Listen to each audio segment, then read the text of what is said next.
오늘 우리가 10월 둘째 주를 맞이하게 됩니다. 이 완연한 가을하고도 우리가 참 좋은 계절을 그렇게 맞이하는 것 같습니다. 벌써 북쪽에서는 단풍의 소식이 들려오고 이쪽 중부지방은 10월 말쯤이면 거의 절정을 이루고 여름 내장산 같은 경우는 11월 초 정도는 단풍이 절정에 이른다고 합니다.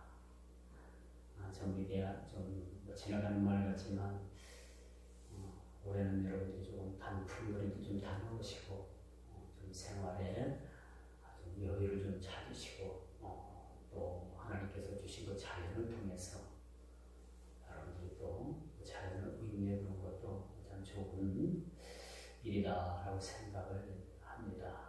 그래서 이 좋은 계절에 우리가 이제 일 끝나고 재집회 하겠지만 좋은 안건을 내셔서 좋은 날 잡아서 한번 여행을 다녀오는 것도 괜찮다 생각합니다. 오늘 본문 말씀을 살펴보면서 나를 본받으라 라고 이렇게 말씀을 합니다. 우리 주님께서도 그렇게 말씀하셨어요. 나를 따르라, 나를 본받으라. 오늘 주님이 롤 모델이 되어 주셨던 그런 주님의 제자인 사도이며 제자인 바울이 빌립보 교회 성도들을 향해서 나를 본받으라 그렇게 말씀을 합니다. 이 말씀이 참 쉬운 말이 아니에요. 쉽지 않습니다. 나를 본받으라. 그 정도 말을 하려면 타인에 대해서 얼마나 많은 그런 경건의 삶을 살아야 되는가라는 것이 여전히 우리들에게 주어진 숙제이기도 하죠. 그래서 우리는 감히 부모가 된 입장이지만 자식 보고 너는 나를 따르라 그렇게 말을 하지 못하죠. 그만큼 우리가 본을 보이는 삶을 사는 게 쉽지 않다는 겁니다. 그래서 여러분 자수성가한 사람들 있잖아요. 아무것도 없는 상황에서 자기는 부모 밑에서 젓가락 숟가락 하나 물려가지 않았고 이렇게 내가 자수성가해가지고 좀 이렇게 성공했다라는 그 성공 스토리 이야기하는 분들, 물론 그 부분에 대해서는 많은 사람들에게 그 자수성가한 이야기를 할 수 있고 내가 이렇게 살았으니까 당신들도 이렇게 살아야만 된다 이렇게 이야기를 할 수 있지만 엄밀히 따지면 그 말도 틀린 겁니다. 자수성가한 사람은 그 사람의 방식대로 살아서 성공을 했지만 꼭 그렇게 살아야지만이 성공한다라는 법은 없기 때문에 아무리 자수성가해가지고 인류 기업을 이뤘다 하더라도 내가 이렇게 살아서 이렇게 성공했으니까 당신은 나와 같이 이렇게 살아야 돼. 그렇게 강요할 수가 없다는 거예요. 각 시대마다 상황이 틀리고 각 사람마다 성향이 틀리고 다 틀린데 어떻게 내가 자수성가했다고 해가지고 나의 삶을 그대로 본받으라 라고 얘기할 수 있는가? 절대 없는 거예요. 그런데 오늘 바울이 빌립보 교회 성도들을 향해서 왜 이렇게 담대하게 너희는 나를 본받으라 라고 얘기했을까요? 이것은 신앙 안에서는 가능하다. 다른 일로는 가능치 못합니다. 그러나 신앙 안에서 내가 주님을 이렇게 섬겼듯이 주님을 내가 롤 모델로 삼아서 내가 이렇게 여기까지 왔듯이 사랑하는 빌립보 교회 성도들이요. 여러 성도들도 내가 예수 그리스도를 이렇게 믿은 것처럼 당신들도 이렇게 믿기를 바랍니다. 라는 소원의 말씀을 우리에게 주고 있습니다. 어린아이가 있는 집에 가면요, 그 장소에 보면 어느 가족이나 마찬가지로 공통적으로 책이 있는데 그 책장에 꽂혀져 있는 책에 공통점이 있어요. 세계 우인 전집. 그래서 링컨 또 여러 성공한 사람들의 스토리의 세계 그 우인 전집이 이렇게 여러 번으로 이렇게 한 책을 이렇게 묶여서 굉장히 비쌉니다. 몇백만 원씩 하는 책이에요. 그런 책들을 자기 자식들을 위해서 그렇게 사서 장소에 꽂아놓는 걸 봅니다. 근데 대다수가 10층 팔고 또 안 보더라고요. 자녀들이. 요즘 더더군다나 휴대폰이 잘 나와가지고 아이들이 책을 대하기보다는 어릴 때부터 이 휴대폰을 그렇게 스마트폰을 대해가지고 점점점 독서하는 그러한 율이 떨어진다고 합니다.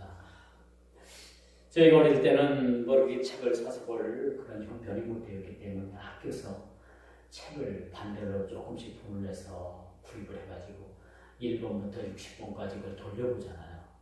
책 한 권은. 그리고 또 한 권은 60번부터 1번으로 그렇게 거꾸로 내려오면서 이렇게 읽잖아요. 참 지금 같으면 상상도 할 수 없는 일인데 꼭 제가 읽을 차례가 되면 중간에 어느 녀석이 중간 부분을 찢어갔든지 하여튼 걸레를 만들어갖고 주는 경우가 많았어요. 그래서 책을 온전히 다 읽은 기억은 별로 없습니다. 그런 시절이 있었습니다. 세계 역사의 대미를 장식했던 우인들의 전기를 읽음으로써 세계를 움직이는 우인들의 모습을 우리가 또 그때 상상해보고 또 그들을 담기 위해서 뜻을 품은 적이 있었습니다. 나는 누구처럼 될 거야. 그래서 세계 위인 전기를 읽고 그렇게 다짐했던 그런 일들을 우리가 보게 됩니다. 참 이처럼 우리가 본을 보이는 삶은 본받는 삶보다도 훨씬 더 어렵다는 사실이죠. 여러분들의 롤모델이 누굽니까? 누굴 지금 본받으면서 살고 있어요? 누굽니까? 바로 예수 그리스도죠. 예수 그리스도 한 분을 우리가 바라보면서 그분이 사신 모든 행적을 우리가 마음에 담게 돼요. 어떤 분들은 말씀을 읽으면서 그 말씀을 신비에 새긴대요. 신비. 마음에, 그죠?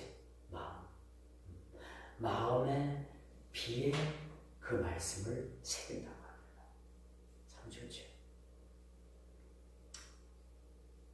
임진왜란 당시 충무공께서 명량해전을 앞두고 자식과 나눈 대화가 영화의 한 장면으로 그렇게 등장을 합니다. 일본 외적의 배가 수백 척이 쳐들어오고 이젠 충무공께서 적진을 향해서 대항할 수 있는 배는 화남선을 비롯해서 겨우 12척에 불과했다고 합니다. 수백 척대 12척이라고 하면 여러분 전쟁을 해거나 마나 뻔한 얘기 아닙니까? 근데 충무공께서 자식과 나눈 대화 중에서 그런 얘기를 하잖아요.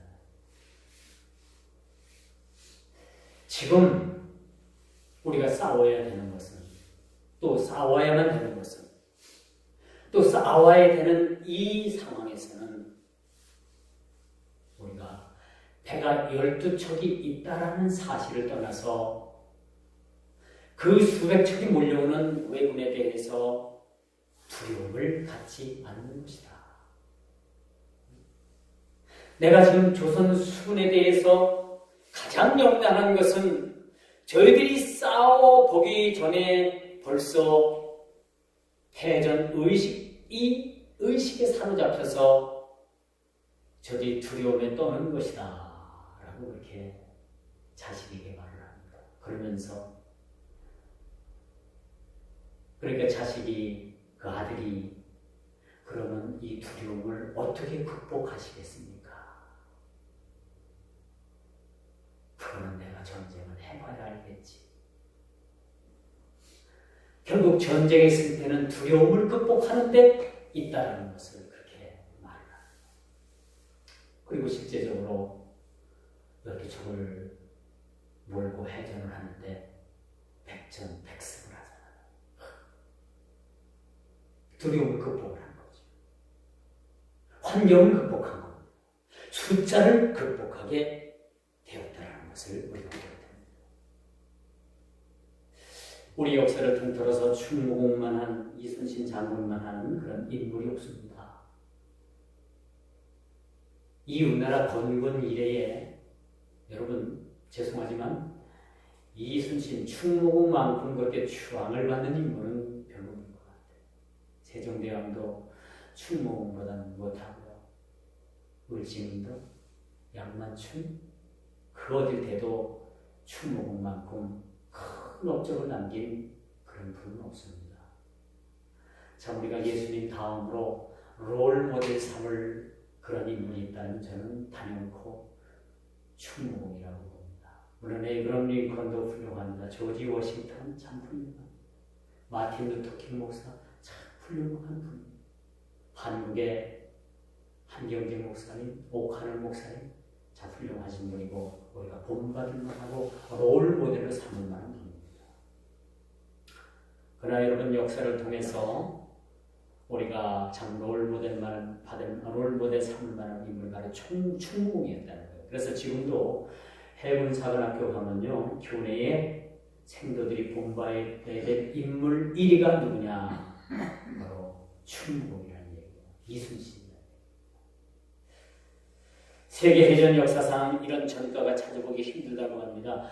세계해전에서 이 충무공만큼 업적을 남긴 전쟁이 없었대요. 대단한 전쟁 아닙니까?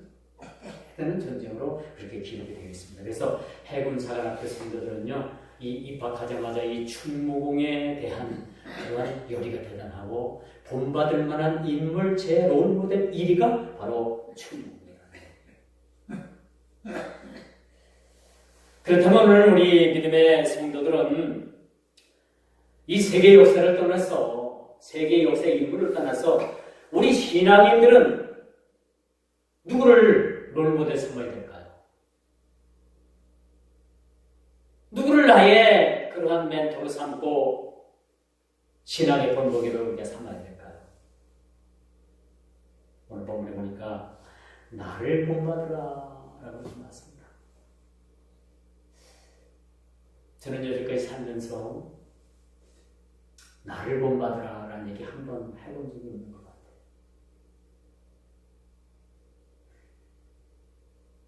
나를 본받아야 돼. 그런 얘기 심지어는 자식들한테도 해본 적이 없는 것 같습니다.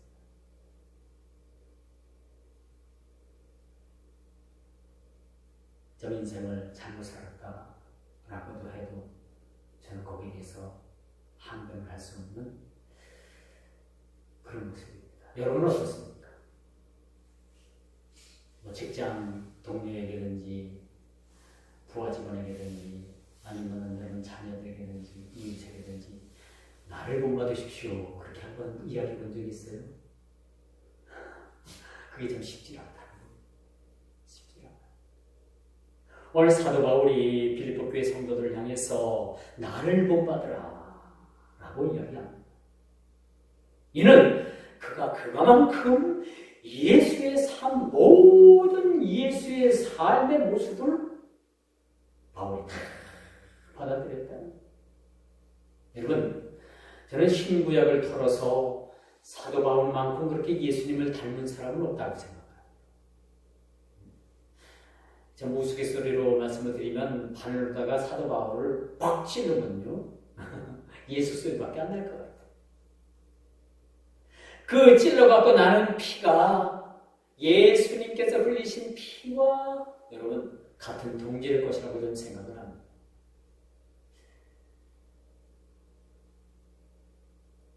그 페니힘이라는 그 책을 쓴 저자가 보면 그런 얘기를 해요. 우리는 예수님의 보혈을 다 수혈을 받은 사람이라고 얘기를 합니다. 수혈을 받았대요. 그래서 여러분 우리의 피가 이 DNA를 갖다가 검사를 하면요 예수님 피와 같답니다. 영적은 영적으로 실질적으로는 다 DNA들이 다 틀리잖아요.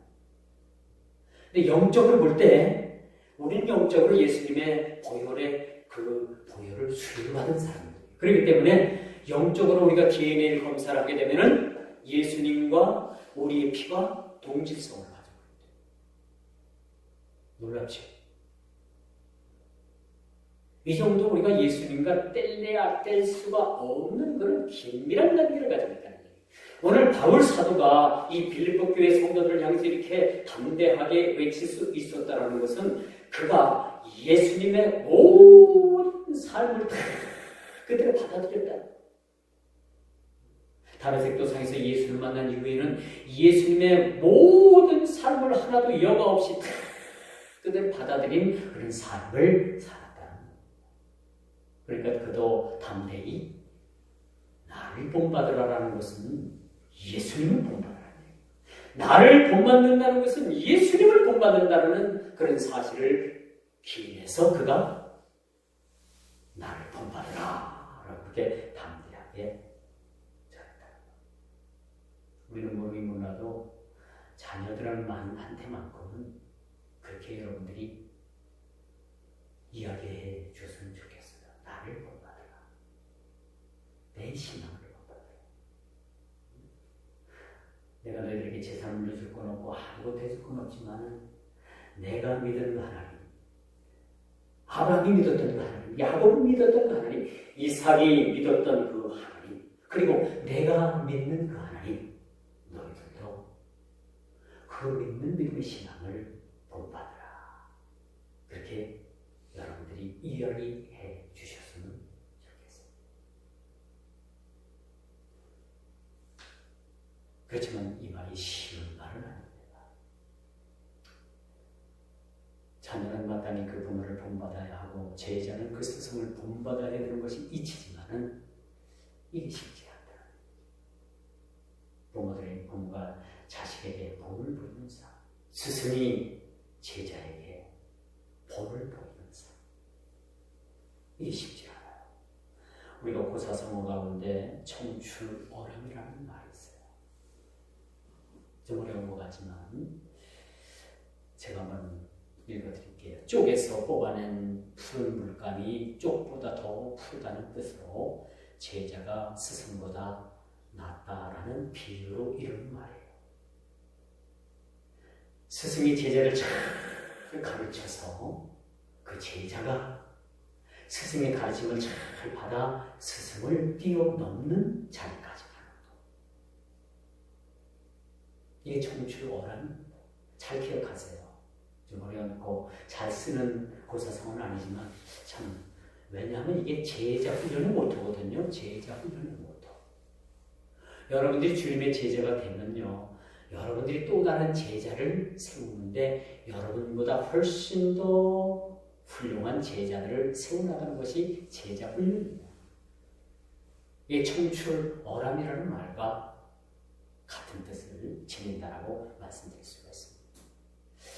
지금까지 기독교 2000년사에 바울과 같은 성경학자가 없습니다.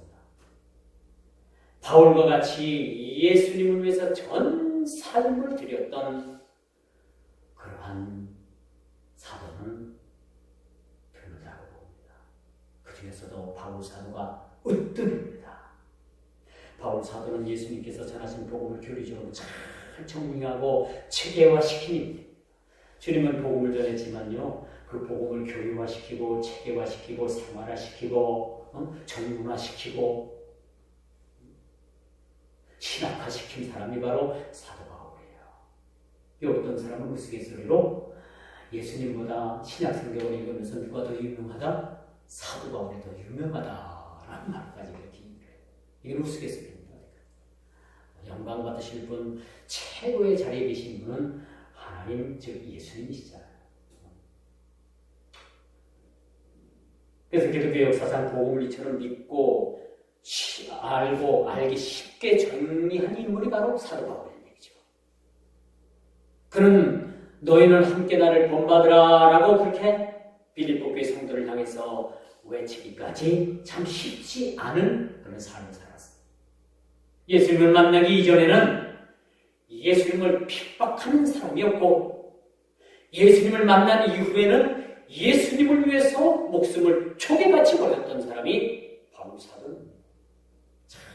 그 인생의 굴곡이 너무나도 그 인생의 굴곡이 심했던 사람이 바로 바울입니다. 여러분 사도행전에 나오는 스데반 집사가 돌에 맞아 죽잖아요. 순교를 당하잖아요.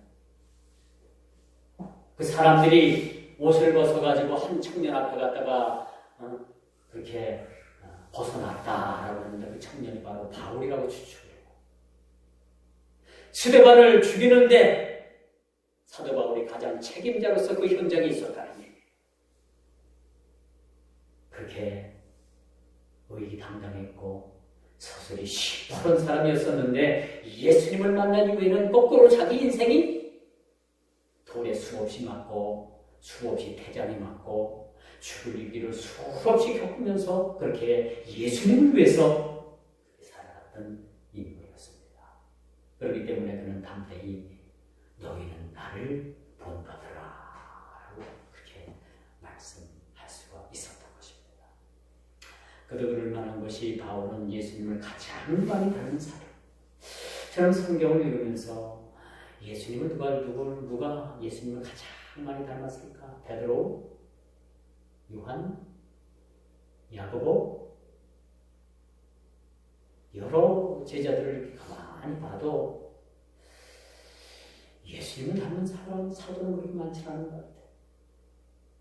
좀 가깝게 요한이라는 그런 사도가 제자가 조금 예수님을 가깝게 닮았고, 여러분 이제 전도 여행 시대를 우리가 보면서 복음 시대, 복음 전파 시대를 보면서 확 우리에게 제가 눈에 확 띄는 게 바로 사도 바울입니다. 사도 바울이 가장 예수님을 닮기를 원했고 그렇게 하길 원했고 그렇게 되어갔던 사람이 바로 사도 바울입니다. 그래서 여러분 예수님을 가장 많이 닮은 사도가 바로 사도 바울이었습니다. 늘 그는 예수 그리스도의 흔적을 온몸에 지니고 산 인물이었습니다. 한번 여러분들에게 여쭤볼게요. 여러분은 여러분 몸에 예수님의 흔적이 있습니까? 흔적이 있습니다. 예수를 안 믿으려고 하다가 하나님께서 어찌할 수 없어가지고 그 사람을 그냥 뺨을 한 대 탁 때리는데 어금니가 쑥 빠진 거예요. 그것도 예수님을 믿은, 그래서 어금니는 어른이 돼서 어금니가 빠지면 어금니가 다시 나요, 안 나요? 어금니 안 납니다. 그게 몇 센치인지 정확히 모르겠지만, 의학적으로 모르겠지만요, 한 번 어금니를 갈고 두 번째 가른 이가 빠지면 어금니가 안 나요. 그걸 영구치라고 하는데, 안 나서 여러분 의치를 해서 여러분 사용을 해야 된다. 예를 들어서 그렇다는 거예요. 여러분 사도 바울은 바로 그 몸에 예수님의 흔적을 가지고 살았던 사람.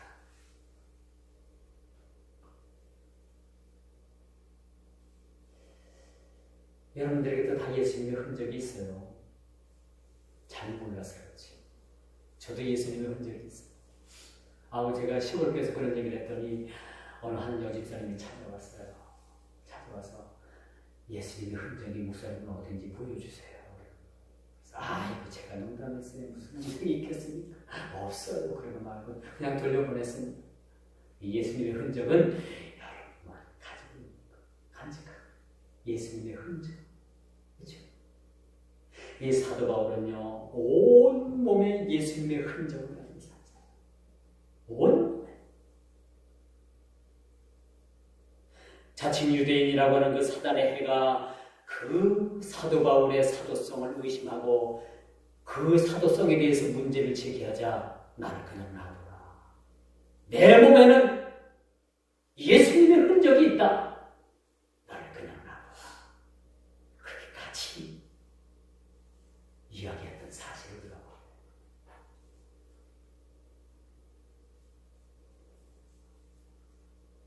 여러분 복음에는 능력은 이를 듣고 행함의 그 능력이 나타나게 되어 있습니다.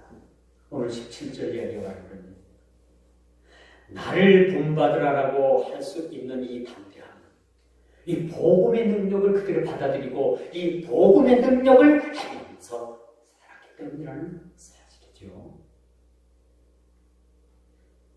그리고 사도 바울이 오늘 17절 아주 중요한 얘기를 합니다.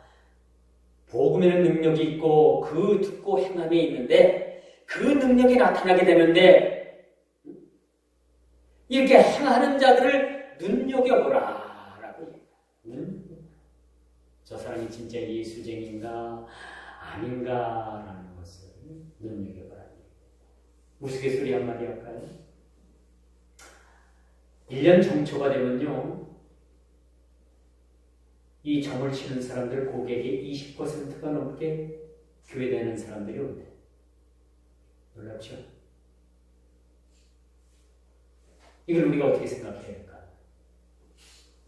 10명에 2명은 예수 믿는 사람이 가서 점괘를 본답니다. 1년 신수를 보고.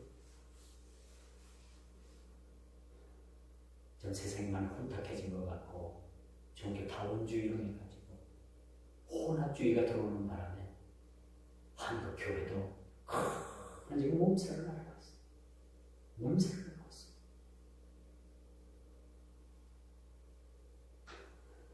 오늘 사도가 이 빌립보 교회 성도를 향해서 이런 부탁을 할 수 있었던 것은, 나를 본받으라 라고 이렇게 말할 수 있었던 것은 바울의 모든 삶이 예수님께서 롤모델이 되어주셨다, 모범이 되어주셨다. 그래서 여러분, 예수님을 바라보십시오. 사람 바라보면 넘어집니다. 목사 바라보면 넘어지고요, 장로님 바라보면 넘어지고, 권사님 바라보면 넘어지고, 집사님 바라보면 넘어지고. 교회에서 가끔 그런 말이 나오잖아요. 아이고, 저 양반은 뭐 집사라는 양반이 왜 저래? 그런 얘기 서슴지 않고요. 그럴 필요 없어요. 그렇게 말할 필요도 없고. 왜? 사람이니까 넘어집니다. 주님 바라보십시오. 사도 바울이 사람 바라본 게 아니고 대제사장 바라본 게 아니고 그 시대 유명한 사람 바라본 게 아니에요. 여러분 자녀들 책장에서 세계 위인 전집을 먼저 보라 하기 이전에 성경을 먼저 읽으십시오. 세계 위인을 알기 전에 우리 예수님을 먼저 아는, 우리 예수님을 먼저 알 수 있도록 여러분들이 그렇게 자녀들에게 공부하십시오. 세계 역사에 우린 충복음이 우리의 롤모델이 될 수는 없습니다. 전쟁의 영웅이 될 수는 있어요. 우리 민족의 자존심이 될 수는 있어요. 그러나 그들이 우리 신앙의 온전한 롤모델이 될 수는 없다는 것. 우리 온전한 모범을 보여주신 모범이신 예수 그리스도를 바라보자. 그게 십자가를 바라보는 신앙입니다.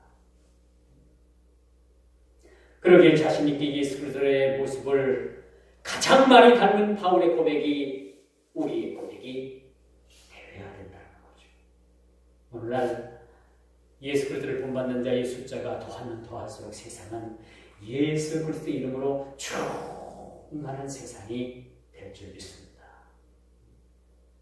우리 그리스도인들의 숫자가 여러분 불어나면 불어날수록 세상은 점점 좋은 세상, 살기 좋은 세상, 멋진 세상이 될 거예요. 그런데 여러분 안타깝게도 기독교 인구가 지금 계속 줄어가고 있죠. 교회 수도 줄어가고 있어요. 교회 수도 지금 줄어가고 있어요. 심각한 문제입니다. 물론 젊은이들이 아이를 안 낳는 경우도 있지만 현 주일학교 없는 데가 70~80%가 지금 한국교회가 주일학교 못해요. 우리뿐만 아니라 이 한국교회에 장차 큰 악영향을 미칠 하나의 그런 조건을 등장할 수도 있다.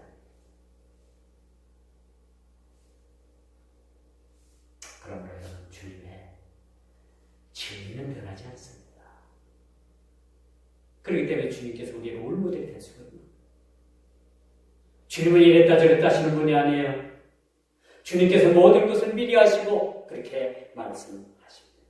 예전에 제가 286 포스를 컴퓨터가 있었어요. 제가 컴퓨터를 일찍이 그렇게 대했습니다. 286 컴퓨터. 그 5.5인치 그 플로피 디스크에 넣어가지고 이렇게 켜야지만 부팅이 돼서 그렇게 띡띡띡띡띡 하고 오는 거예요. 컴퓨터가 얼마나 큰지 이만해. 본체가 이만해. 그거부터 제가 접했는데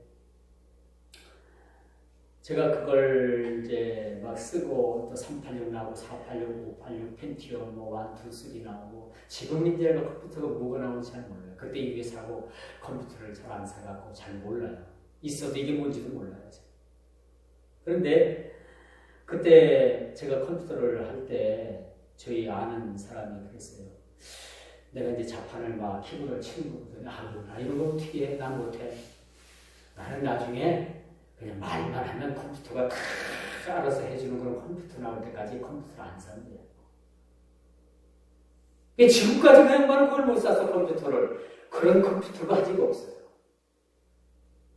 지금 아무리 컴퓨터가 좋아도 컴퓨터에 뭐가 달려있어요? 자판이 달려있잖아요. 키보드가 달려있잖아요.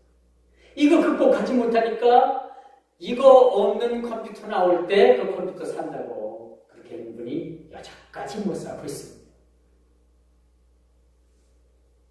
여러분, 모르긴 몰라도 컴퓨터는 이 키보드가 끝까지 갈 것 같아요. 예수님의 그 진리가 끝까지 그것이 불변한 진리이듯이 여러분 세상에 끝까지 가는 것들이 있습니다. 예수님의 진리. 그리고 우리가 주님의 자녀라는 거. 변함없는. 그런데 여러분 세상에는 다 변합니다. 다들. 여러분 애플이라는 그런 스마트폰 만드는 회사가 지금 스마트폰을 제일 만들고 있잖아요. 여러분 애플 그 휴대폰 쓰던 사람은요, 이 삼성 거 못 써요. 이 터치감이 얼마나 좋고 그 색상이 얼마나 좋은지 잘 만들었어요, 진짜. 이 젊은 사람들은 다 그래서 애플 휴대폰 들었다. 삼성 거 우리나라 사람들이 애국하느라고 저같이 애국하는 사람이 삼성 그런 휴대폰 쓰지 거기다가 애플 씁니다. 그런데 제가 이런 말씀 드리느냐, 여러분 이렇게 영원할 그런 기업 같은 영원히 이 지구상에서 영원할 것 같은 그런 애플이나 삼성전자나 영원할 것 같죠? 전혀 안 맞습니다. 아무리 애플이 휴대폰을 잘 만들고 삼성이 반도체를 잘 만들어도요, 언젠가는 이 회사들은 다 망하게끔 되어 있습니다. 언젠가는 다 망할 테니까요. 단연코 망합니다. 그러나 분명한 것은 우리의 주님의 진리는 영원만고 불변한다는 사실. 그 진리는 변하지 않는다는 것. 그렇기 때문에 우리 주님께서 우리 인생의, 우리 신앙의 롤모델이 됐습니다. 영원 불변하신 진리의 말씀이기에 신자는 그분을 본받는 신앙을 소유하게 되는 것입니다. 또 한 가지는 예수님께서 우리의 그런 모범이 되어주신 것은 그분 스스로가 우리를 위해서 살신성인적인 삶을 살았다는 거예요. 살신성인적인 삶을 살았기 때문에 그분은 물과 피를 쏟으시고 몸 찢기시고 뭐 하나 남김없이 우리를 위해서, 저와 여러분들을 위해서 다 죽어 떠나셨다. 믿습니까? 이런 분이 우리의 롤 모델이 되는 것입니다. 그런데 오늘 본문에 보니까 예수 그리스도의 십자가에 원수로 사는 삶이 있어요. 이런 반면에 진리를 역행합니다. 예수 그리스도를 현재의 십자가에 다시 못 박는 일을 그들은 서슴지 않는다고 했습니다. 요즘 안티크리스트들을 위해서 교회가 많은 어려움을 겪고 있습니다. 각종 SNS 매체를 통해서 이 기독교의 문제를 다 적나라하게 만들어가지고 세상이 유포를 합니다. 아니, 진실을 갖다가 이해하는 건 우리가 어쩔 수 없어. 그러나 우리가 잘못한 건 어쩔 수 없어요. 뭐 유튜브에 올라가서 우리가 내맞는 거 할 수 없습니다. 뭐. 저 여러분이 잘못한 건 어떡합니까? 근데 왜 우리 예수님께서 욕을 먹는 얘기예요? 왜 우리 예수님께서 그런 모멸감을 당하는 얘기입니까? 대만 됩니까? 그래서 여러분이 마지막 때 싸움은요, 여러분, 있느냐 없느냐, 가졌느냐 안 가졌느냐 싸움이 아니라 진리에 서 있느냐 아니면은 그렇지 못하느냐라는 싸움이 결국은 그 싸움이 된 것으로 봅니다. 십자가 연애를 원수 갚는 것은 상상도 할 수 없는 일이에요. 그러나 이제 세상은 노골적으로 여러분 교회를 폄하하고 예수 그리스도를 대적하는 여러분 치킨 게임 아니죠? 치킨 게임. 서로가 상대가 달려오는 겁니다. 상대를 향해서 막 달려와요. 이거 안 비키면은 서로가 충돌하고 둘 다 잔인하고 말. 마치 예수 그리스도를 대적하는 것이 이 치킨 게임하는 것 같아요. 이 세상의 거대한 만문 세력이 예수 그리스도 기독교를 대적하는 일들을 보면서 이거 누구 하나 서로 비켜가지 않으면 충돌하겠구나. 그런 생각을 가지고 오늘 19절 말씀을 여러분들이 눈여겨봐야 돼요. 19절 전반절에 보니까 땅에 일을 도모하는 자들에 위해서 심각한 오염이 있을 뿐만 아니라 그들의 마침은 멸망이요. 그들의 신은 배요. 그의 영광은 부끄러움이 있고 그 일로 인해서 영벌에 처해질 것이다. 이런 자를 따르지 말고 너희는 나를 본받으라 라고 바울 사도는 그렇게 힘줘서 말합니다. 이런 자들이 어떤 자들이에요? 19절 이후에 이런 자들은 쾌락을 즐기는 자들입니다. 육체의 정욕대로 사는 사람들입니다. 그 영광은 저희의 부끄러움에 있게 되고 벌거벗음 저희가 마땅히 부끄러워야 될 부도덕한 일을 서슴지 않고 하나님 앞에서 자행하는 자들이라 라고 그들의 출처에 대해서 그렇게 설명을 해주고 있습니다. 경건한 사람들이 하늘의 일에 관심을 두는 반면 오늘 본문 20절에 보니까 이 악당들은 땅의 일, 즉 본능적인 일을 또 물질적인 것만을 생각하며 세상적 가치를 기준으로 삼고 사는 사람이라 라고 그렇게 성경은 우리에게 가르쳐주고 있습니다. 이제 결론의 말씀을 맺습니다. 성경은 마태복음 24장 15절, 마가복음 13장 14절을 보니까 멸망한 가증한 것들이 서지 못할 곳에 서거든 읽는 자는 깨달을진저 유대에 있는 자들은 산으로 도망하라 라고 경고합니다. 마지막 때에 대한 경고. 마지막 때 사람들은 싸나우며 자기를 사랑하며 자긍하며 물질을 사랑하며 자기 사랑하는 것을 하나님 사랑하는 것보다 더 하겠다고 그렇게 마지막 때에 대해서 그렇게 우리들에게 가르쳐주고 있습니다. 그래서 여러분 이 마지막 때에 우리에는 참 하나님의 지혜가 필요합니다. 주님 그렇게 말씀하시잖아요. 너희는 뱀처럼 지혜롭고 비둘기처럼 순결하라. 그 지혜에서 떠나지 말아야 돼. 진리를 붙잡는 얘기입니다. 제가 초대에서도 춘무공을 언급했듯이 춘무공께서 이제 임진왜란이 끝나기 전에 그가 어디 해전에서 순국하셨죠? 어디 해전인가 갑자기 생각이 안 나는데 그 해전에서 갑자기 갑옷을 풀어헤칩니다. 갑옷을 벗었어요. 그렇게 적진을 향해서 그렇게 진두치휘하면서 전쟁을 수행하다가 적이 쏜 총탄에 맞고 충무께서는 순국하셨습니다. 많은 여기에 의문이 생기죠. 왜 충무께서 갑옷을 벗으셨을까? 이 갑옷이 총탄을 뚫지 못할 텐데 왜 벗고 그가 그냥 일반 옷을 입고 전쟁을 치르다가 전사하셨을까? 여기에는 숨은 뜻이 있습니다. 이제 전쟁의 막바지에 있고 이 전쟁을 치르고 나면 전쟁이 종식되어서 그야말로 충무공께서 배에서 내리는 순간 많은 조선의 백성들이 진짜 왕보다도 더한 큰 환원식이 있었을 거예요. 그야말로 영웅이라는 겁니다. 영웅. 그런데 충무공께서는 왜 배에서 그렇게 돌아가셨을까? 어떻게 보면 이게 자살이라고도 볼 수 있습니다. 어떻게 보면